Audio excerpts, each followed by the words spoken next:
तितली का संघर्ष।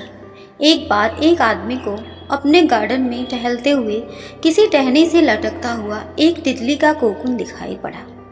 अब हर रोज वो आदमी उसे देखने लगा और एक दिन उसने नोटिस किया कि कोकून में एक छोटा सा छेद बन गया है।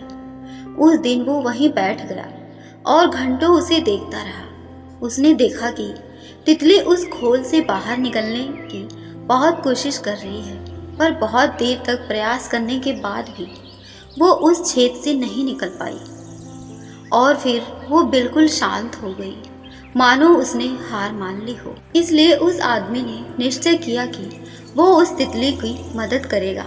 उसने एक कैंची उठाई और कोकून की ओपनिंग को इतना बड़ा कर दिया कि वो तितली आसानी से बाहर निकल सके। और यही हुआ।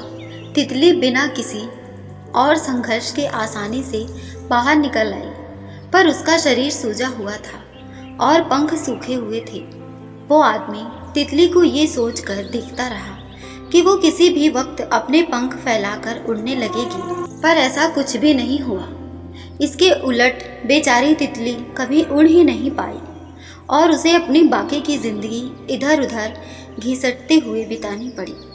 वो आदमी अपनी दया और जल्दबाजी में ये नहीं समझ पाया कि दरअसल कोकून से निकलने की प्रक्रिया को प्रकृति ने इतना कठिन इसलिए बनाया है कि ताकि ऐसा करने से तितली के शरीर में मौजूदा तरल उसके पंखों में पहुंच सके और वो छेद से बाहर निकलते ही उड़ सके।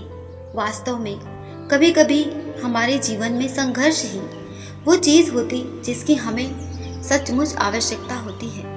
यदि हम बिना किसी स्ट्रगल के सब कुछ पाने लगे तो हम भी एक अपंग के समान हो जाएंगे।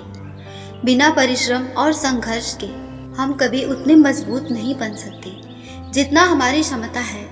इसलिए जीवन में आने वाले कठिन पलों को सकारात्मक दृष्टिकोण से देखें। वो आपको कुछ ऐसा सिखा जाएंगे जो आपकी ज़िंदगी की उड़ान को पॉसिबल बना पाएंगे।